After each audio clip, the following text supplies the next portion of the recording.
Welcome back to EKSE. We are still currently on the yellow couches with Jamal Grant, who is a philanthropist and a filmmaker now recently. Now, Jamal, obviously there has been a lot happening in the US. So I guess my question to you, we'll start with this question.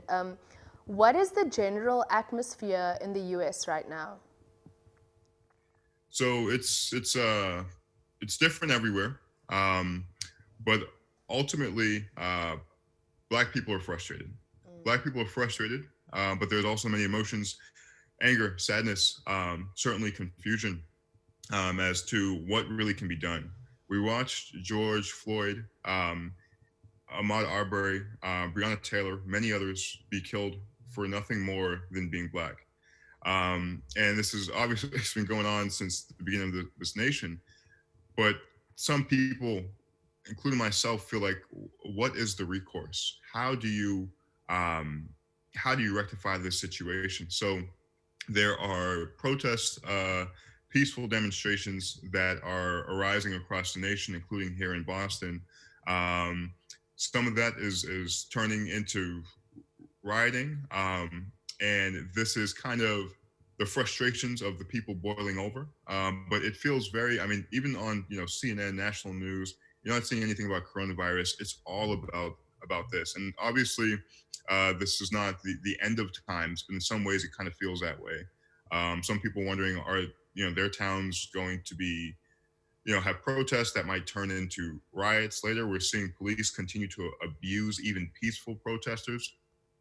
So it's a confusing time because you're almost looking for somebody to be angry with, which certainly it's people at the root of these things, but we also have a structure, an institution of racism here in the United States. So how do you attack an institution? How do you get people to realize when they're being complicit in racism, even if they're not being actively evil or actively racist? It's just very, very tricky, very tricky, very polarizing. People are scared. People are angry, and we just want things to change for people of color and Black people in the United States. Yeah. And I also understand that you're actually first generation American and you're the son of Trinidadian immigrants. Now, does your lineage have anything to do with where you stand, in your opinion, on Black Lives Matter?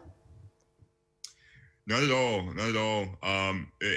In fact, well, only insofar as it strengthens my tie to the struggle for human rights and dignity, because blackness, oppression of blackness, is not unique to the United States. That goes without saying.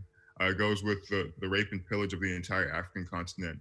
I spent some time in the Museum of Natural History in Trinidad and Tobago a couple years ago when I went back with my parents, and watching all of the history of the slave owners in Trinidad and the rights that were taken from Black people, the native Carib Indians who were killed off to have Trinidad be colonized, as well as the rest of the West Indies. There's not too much difference in my lineage and that of Black Americans whose lineage has been here since slavery. My ancestors were taken as slaves as well. So for me, I think there's sometimes a lot of division between maybe perhaps Black Americans, Black Caribbeans, and Black Africans. And sometimes there is well, I'm not Black American, or I'm different than you in X, Y, Z manner. And I think that those really are all things that divide us. Even if I look at South Africa, I think that there's also a lot of discourse around how do we support this movement, and if you're not Black, if you're colored, if you whatever race generally, how do you actually support Black Lives Matter? So then my question again to you would be, as South Africans, what can we actually do to help? Honestly, I really think that there's the opportunity for a symbiotic relationship in that it's not a one-way avenue for help. While we have so many challenges here in the United States, there's so many challenges in South Africa and across the African continent. Yeah. And one thing that I feel is that there is a lack of unity within the Black community. One example of that is colorism, and how often we try to rank each other based off who is closer to white or who has closer to white features, whether it be hair texture, facial features, or skin color.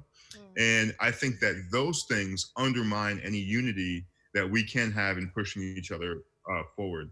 So I don't want to sound too academic, but certainly doing your research is important because you'll understand some of the complexities and ultimately so many of the similarities between our struggles and ways that we can support each other.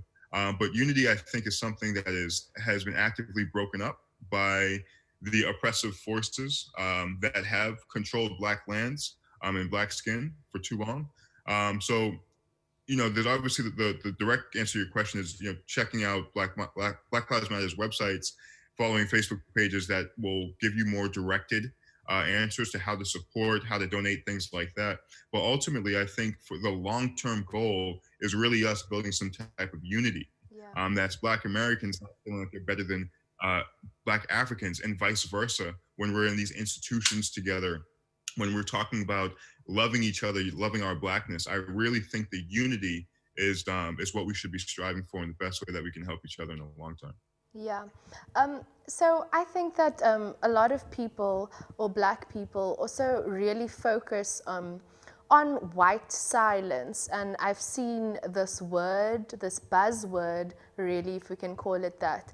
And how do you think that white silence impacts, I guess, the movement, and also other Black people condoning white silence? What does that mean in terms of the broader spectrum of Black Lives Matter? Well, something I always think about is how change is made. I look at the modern civil rights movement in the United States, and change is usually made, is a component of change is building allyships with the people who have power. That doesn't mean that you kowtow. It doesn't mean that you bend backwards to appease people who have power. But it means that, in my estimation, that you should operate in a way that can help bring other people in. And there are many white people who are on the right side of this fight. And I do personally believe that they have a responsibility to help other white people kind of see the real injustices here. And that's not just the George Floyds and the Breonna Taylors and the police brutality, but a lot of the oppression in general. So I think that there is white silence. And I think the attacking that, addressing that, really will fall on white people who are allies and have connections to both worlds, both the Black Lives and Black Lives Matter world, as well as their own white worlds. I feel the same way about sexism. I think men need to be speaking up about whether it's catcalling or sexism in the workplace, speaking to other men. So I think it's important with any overhaul of a system of injustice. Not only do you need the people who are victims, but you need the people whose parties have functioned as oppressors on your side as well. So when going through these demonstrations, when communicating with white people, when communicating with anybody, I always have in mind what is the most effective way to bridge this gap and really build allyships and unity to address these issues. I would love to know what the most effective way, in your opinion, is. So I don't think that there's necessarily a direct answer. I think efficacy is tied to meeting people where they're at. So I might be entirely correct for, let's say, being upset with a white person who said something that I found to be offensive. But being a male, for instance, at a younger age, I remember women telling me times that, hey, what you said was like, that's erasure of a woman's voice, or like, that's not, putting respect on a woman's perspective, or I didn't even realize what I was doing. I'd be like 16 years old, and I'm like, oh, I didn't see it that way. Yeah. But the way it was brought to me was, hey, Jamal, I don't know if you've seen it this way, but this is how it affected me. And I realized, oh, wow, there's these biases I don't know I have, or whatever it might be. But if it came to me in a sense that, Jamal, you're wrong, you're a sexist, you're the reason we have these problems in the US, I might have been more in defense mode. So I guess what I'm talking about is even on an interpersonal level, how do you reach people? And the women at that young age would have been entirely justified in being extremely angry with me, and expressing it, let's say. But that's not necessarily the way that was going to reach me best. So sometimes when I'm thinking about how to navigate these waters, I'm thinking about my justified anger and whether or not expressing that in the most raw fashion is the more effective way. Or is it more of a discussion? Is it saying, hey, I know you don't mean it this way, but your actions are coming across as racially insensitive, or your actions, I think, perpetuate racism because of X, Y, Z. I think just being very clear and making sure, again, not bending backwards, not trying to appease people, but being stern in addressing people, but not in a way that makes it more confrontational. Just because I think when people go into defense mode, their ears close off. And that's not to say, and also just to say, these issues are so complex that there's no one person who's completely right. So as you're trying to plant seeds of change in somebody else's mind, you also need to make sure there's fertile ground for seeds of change to be planted in your mind. And that's not a measure of who's right and who's wrong. It's really a measure, I think, a means of human growth, and what type of environments you create. So again, that's not a direct answer to your question, but really meeting people where they're at so that your point reaches their ears, without sacrificing your own self-respect, and values. Yeah. One phrase that really stood out to me, and it was said by President Donald Trump, was, when the looting starts, the shooting starts. And yeah, that's hectic. That's really intense. And I don't know, it gave me shivers down my spine. I guess, what's your opinion on that statement, and what's your opinion on the looting that's currently happening? For no shortage of reasons, I am entirely disgusted with the current administration in the United States. Yeah. Donald Trump, has had his stardom from being a real estate mogul and a reality TV star.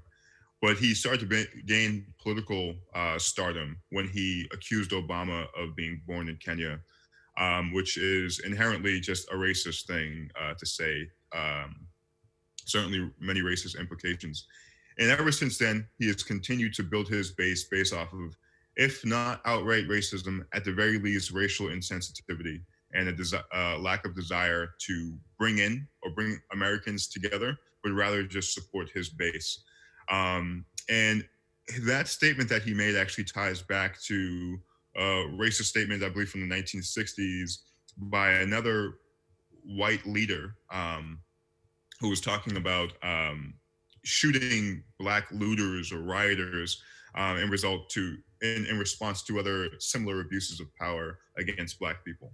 And I think it's important to realize that riots don't just start. You should never look at something and just say, hey, that shouldn't happen. You should look at why this thing is happening. You should always ask why, with respect to anything that you're observing, particularly things that you don't like, and understand the root of these things. And Donald Trump, as the president of the United States, the leader of the free world, should not only just have done his due diligence, but should just be much more sensitive to these types of topics, and not try to take this strongman authoritarian approach to demeaning black people and suppressing anger. The anger needs to be addressed. The economics, the racism, the brutality, the history that has never been acknowledged by this country. Some people I know say, like, whiteness, white Americans should not be constantly reminded of the wrongs that have been done historically because they have nothing to do with it. We have never actually reconciled what has been done to black people in the United States. We have never talked about the ways that our humanity has been destroyed very recently, continually. And so Donald Trump making those statements it's just par for the course with him. Entirely disturbed and disgusted by the way he's acting. Well, Jamal, thank you so much for chatting to us. I think I'm also 100% disgusted, and I think that as South Africans right now, we are definitely supporting you, and I know all we can do is sign petitions and, you know, spread awareness on social media, and we will continue doing that. I think this conversation, though, needs to be continued because I think that things are only going to get worse before it gets better. And yeah, I think it's a good bonding session that we can do here to catch up with you and touch base and vice versa. So thank you so much for joining us. Thank you for having me. Guys, we're going to take a quick ad break. Please don't go away. Please get involved in the conversation. Let us know what you're thinking. Give us a call on 021 448 0448. On Twitter, we are EKSE_live. On Facebook, we are EKSE on Cape Town TV. Please don't go away. Take a quick breather and we'll be right back.